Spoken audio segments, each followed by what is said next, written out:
Mo kí gbogbo wa ẹ kú àárọ̀ o, ẹ̀yin èèyàn wa nílé lóko lọ́nà lókèèrè àti nítòsí. Èmi ni Dr. Israel Ayọ̀ Sànyà. Ó ṣe díẹ̀ tí mo ti fi ohùn sórí ẹ̀rọ YouTube, ṣùgbọ́n gbogbo rògbòdìyàn tó ń ṣẹlẹ̀ káàkiri àti èyí tó ṣẹlẹ̀ sí èèyàn wa akíkanjú ọkùnrin Chief Sunday Igboho, ó jẹ́ ohun tí ó ya ọ̀pọ̀lọpọ̀ lẹ́nu, àti pé kò tún yà wá lẹ́nu náà torí a ti mọ̀ wípé pattern àwọn Fúlàní nìyí.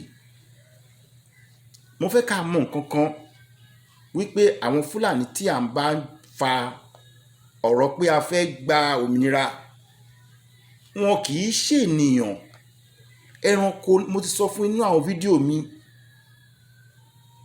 mo dẹ̀ tún máa sọ àwọn nǹkan kan lénìí nínú mẹ́sẹ̀gì tààrọ̀ yìí lórí àwọn ènìyàn wa, àwọn bloggers, àti pàápàá jùlọ lórí Kóìkì, Ọláyọmí Kóìkì. Ohun mẹ́ta tí mo fẹ́ fẹnu bà nìyẹn. Ohun tó ṣẹlẹ̀ yìí, Buhari àtàwọn Fúlàní wọ́n gbẹ̀san ohun tí Sunday tó lọ ṣe ní Ìgàngán ni. Ẹ mọ̀ pé nígbà tí ìṣẹ̀lẹ̀ yẹn ti ṣẹlẹ̀, àwọn Fúlàní ti ní Sunday sínú. Àwa Yorùbá náà tún sọ pé Ìgbòho ẹkùn ọkọ Fúlàní, wọn ò fẹ́ gbọ́ nǹkan tó jọ bẹ́ẹ̀ yẹn. Nǹkan tó dára nígbà tó wọ́n jẹ́ pé wọ́n sọ pé ṣé pé ẹnìkan lọ́kọ àwọn ó tún ju àwọn lọ nílẹ̀ Yorùbá, àwọn máa mú balẹ̀ ṣáá ni. Ohun tó ṣẹlẹ̀ yìí kì í ṣe pé bóyá wọ́n ń wá Sunday pé bóyá torí pé Ìgbòho ó ṣe ohun tí ò dáa, ṣùgbọ́n Fúlàní wọ́n ní ẹ̀tanú sí àwọn ẹ̀yà orílẹ̀-èdè míì tí bá kì í ṣara wọn. So ẹ jẹ́ ká múra, ẹ jẹ́ ká múra gidi gan. Wọ́n wá gbẹ̀san ni. Ẹ̀yin ò mọ̀ wípé olórí Fúlàní tìlú Ìgàngán ó ti sọ wípé ó máa pa Sunday Igboho. Ó ní Sunday Igboho pa ọmọ òun, ó ní Sunday Igboho léun jáde. Ẹ̀rù fáwọn Fúlàní wá dákẹ́, wọ́n wá gbẹ̀san ẹ̀ ni. Òun náà lọ ṣe nílùú Ìgàngán tó lọ pa àwọn èèyàn kiri. Fúlàní ò ń dárí jẹ ẹnikẹ́ni. Wọn ò rí Nàìjíríà bí ìlú wọn, wọ́n rí Nàìjíríà bí ìlú tó yẹ pé tán ti máa fa wàrà ẹ̀ mu, tán lè máa kó gbogbo àtòkùsẹ́kù ẹrú. So ẹ jẹ́ ká fìyẹn sọ́kàn. Buhari ó gbẹ̀san. Buhari kì í ṣe president Nàìjíríà, president àwọn Fúlàní ni.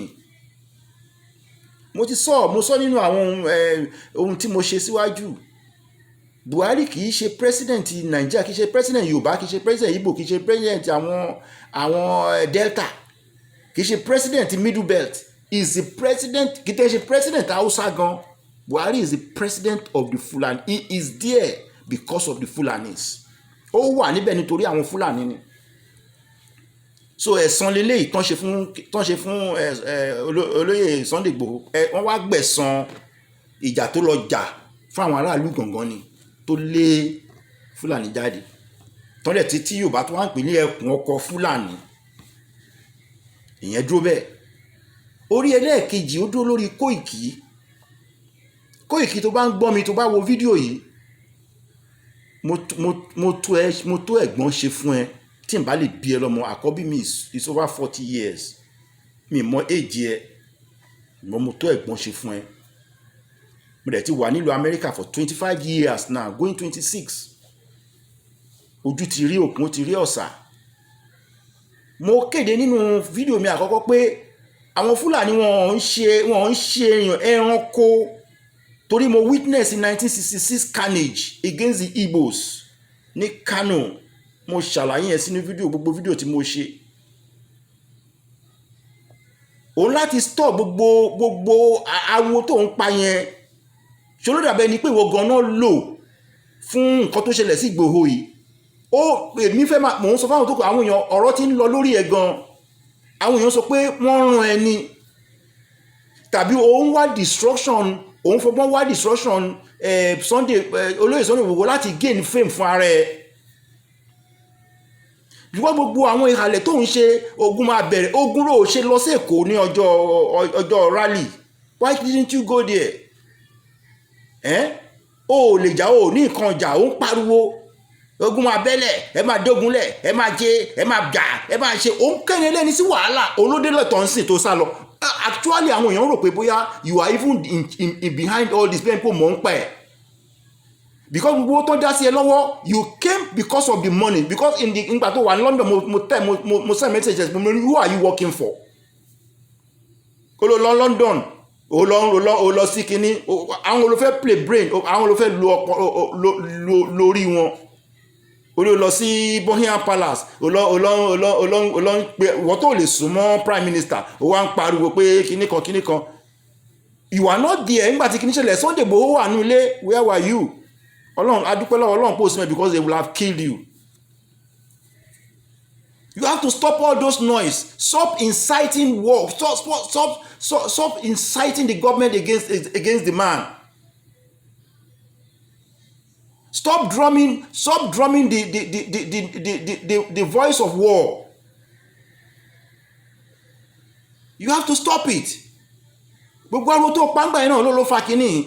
I'm telling you, a lot of people are talking about it. But I don't want anybody to think that you are an agent of the enemy. Pariwo, a máa lọ sẹ́kọ̀ọ́. Why were you not in Lagos? Ohun tí àwọn ẹni ẹlẹ́ni lọ sẹ́kọ̀ọ́, you are a spokesman. Why will you be saying things of your own and then putting it on Chief Sunday Igboho pé òun ló sọ? Why ló máa fi sọ àwọn nǹkan tiẹ̀ tó máa sọ pé Sunday Igboho ló sọ? To me, it's like as if you are looking for fame for yourself. And again, gbogbo tó ń dá sí ẹ lọ́wọ́ àwọn èèyàn sọ pé 18 million or something. I don't know. I don't have any figure about that. So one, you want to cash out on this movement. Second, you want to gain fame for yourself to the detriment of other people. O not pa àwọn ẹni ẹlẹ́ni yẹn.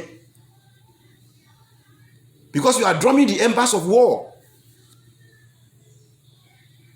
Whereas ní nǹkan ọjà gbogbo yín àtẹ̀gbọ́ bloggers tẹ̀ ń bú àwọn Gani àtẹ̀ ń bú àwọn ọba ẹjẹ́ lọ pààyàn yín mọ́.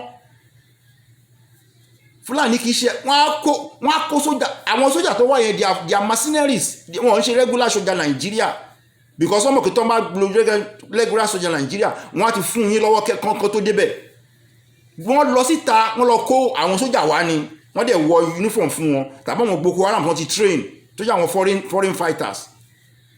So that is what we have now. Wọ́n ti ní regiment, wọ́n ti ní killer regiment. We are not part of the Nigerian army. So àwọn tó wá invade the Sunday Igboho wọn kì í ṣe regular army, wọn kì í ṣe Nigerian enlisted army. They were mercenaries. Tó ń kó aṣọ Nigerian soldiers sí lọ́rùn. Nǹkan tá à ń deal pẹ̀lú Nàìjíríà nìyẹn, and that is the stage we are today. Go and keep your mouth shut, Koiki, and don't become enemy of the Yorubas, and stop fanning the embers of war. Ẹ má leak secret yín síta mọ́, wọ́n sọ fún yín gbà yẹn. A rò pé ẹ ti ẹ̀ ní nǹkan tẹ́ gbọ́kànlé. I thought you have ẹ ti láwọn suit soldiers ni. Mo rò pé ẹ ti ní àwọn nǹkan ọjà ló ṣe sọ gbogbo ọ̀rọ̀ tó ń sọ yẹn. Propaganda in the with these Fulanis. It's not kì í ṣàrẹ o mo dẹ̀ dúpẹ́ fún Ìbà Gani Adams. Ẹ lọ lísì sí nǹkan tó sọ ẹnikẹ́ni tó bá tún bú Gani Adams nínú yín tàbí tẹ́ bá tún bú ọba nínú yín èpè la máa ṣe fún yín. Ẹ jẹ́ kí gbogbo akáfẹ́nu sọ gbogbo ẹ̀yin bọ́lá tẹ́ ń fi blogging fẹ́ máa popularize ara yín ìwọ yìí dára gbogbo yín tẹ́ ń pera yín dára everything tẹ́ ẹ̀ ríṣẹ́ ṣe ẹjọ́ lọ́wọ́ ṣẹ́ ṣe. Ẹ lè fi blogging kẹ́ fi make owó to the detriment of others. Ẹ má kó Chief Sunday Igboho sí wàhálà mọ́. Jagunjagun ní lóòótọ́ màjàmásá ni la fún ma kíkanjú o. Ẹ rí pé àwọn Fúlàní dákẹ́ fún yín, ẹ rí pé wọ́n sọ̀rọ̀ wọ́n dákẹ́. Wọ́n plan strategy wọn wọ́n dẹ̀ yọ sí. Ẹ rí káwọ́sá máa pariwo bá ṣe ń pariwo ni. Ẹ jà lórí owó lórí social media, ẹ jà lórí ọ̀rọ̀, ẹ jà lórí kinní, ẹ ti bẹ̀rẹ̀ sí bú gbogbo àwọn èèyàn, ẹ ti ń bú àwọn tó máa gbèjà yín tí wàhálà bá dé bẹ́ẹ̀ ni pé ẹ ní agbára kan ní àwọn social kan tẹ́ fẹ́ lò. Bẹ́ẹ̀ pé ẹ ti lọ ní complete army tó máa face àwọn Fúlàní tó máa gbógun wọn dé. Òun ló ṣẹlẹ̀ yìí sìn. wọ́n mú yín tú ẹ́, ariwo yín ti pọ̀ ju preparation yín lọ. Your noise is far more than your preparation.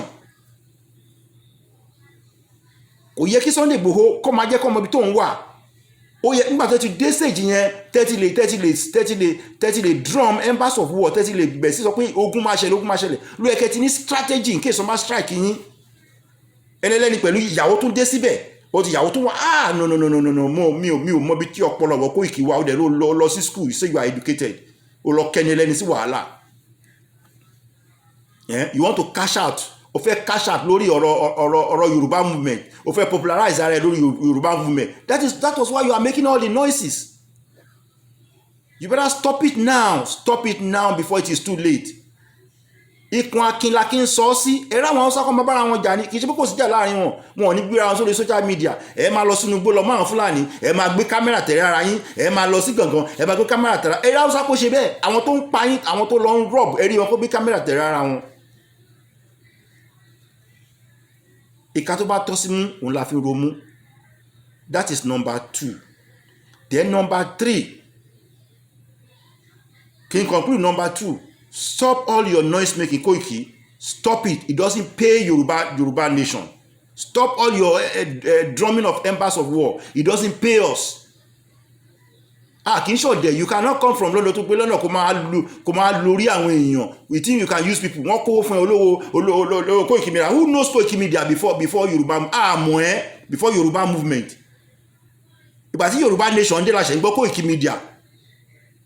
Àwọn kan tẹ́ sọ pé ibi ló lé